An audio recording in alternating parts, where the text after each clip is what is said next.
Mborla Dioulasso, environ 500 km d'Abidjan.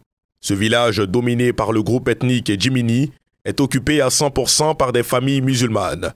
Nous sommes jeudi, jour d'école pour certains. Les travailleurs sont à leur poste. La plupart des activités ici est gérée par des jeunes. Comme d'habitude, Bassouri fait déplacer chaque jour un tricycle pour convoyer 2 à 3 bétails selon le besoin des consommateurs. Le rituel, le boucher l'a appris de son aîné. Après des années de travail à ses côtés, il conçoit son propre lieu de vente. Il est aujourd'hui celui vers qui les villageois se tournent pour acheter de la bonne viande.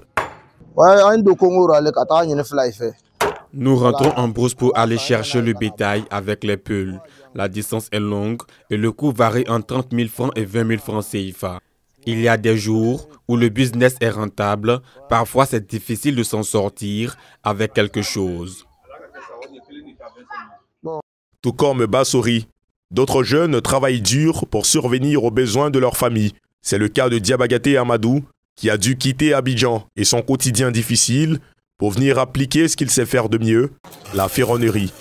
Installé tout juste à l'entrée, il est le premier ferronnier du quartier et grâce à lui, 8 autres employés arrivent à nourrir leur famille. Il est sollicité partout dans le village et même à Dabakala, où il effectue des livraisons. Grâce à Dieu, ça sort un peu comme au niveau des villages, même si on gagne 1000 francs chacun par porte. Dans les villages, on ne peut pas faire d'une manière comme en ville, quoi. Et ici, là, il y a trop de pardon, c'est nos parents. À Mborla Dioulasso, l'igname est la culture de base et certains jeunes en ont fait leur champ d'action pour se faire un peu d'argent. Issouf Baïkoro est orphelin de père et de mère. Il doit malgré cela gérer les charges de la maison et s'occuper de sa femme et ses enfants.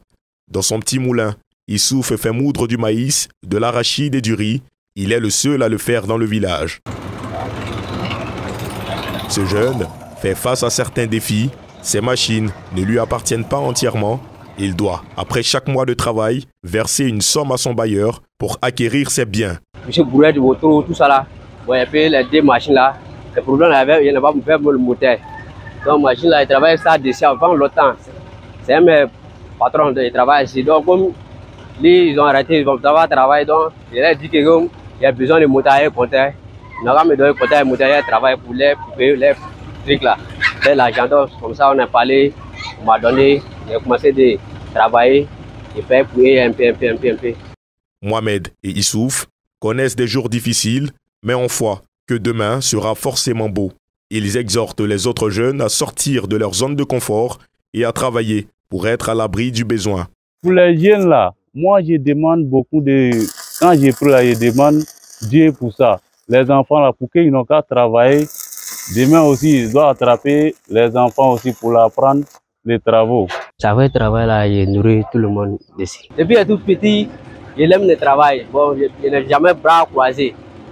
Il est Abidjan, c'est son trou épouse. Ces 3 exemples de jeunes entrepreneurs déterminés à accéder à l'autonomie financière et sociale traduisent éloquemment ce concept d'ivoirien nouveau, résolument tourné vers la prise d'initiative. Les jeunes de Mborla Dioulasso n'ont qu'un seul souhait à court terme, c'est de voir la route menant à leur village entièrement bitumée. Une réalisation qui pourrait faciliter les transactions et renforcer la qualité de vie des habitants.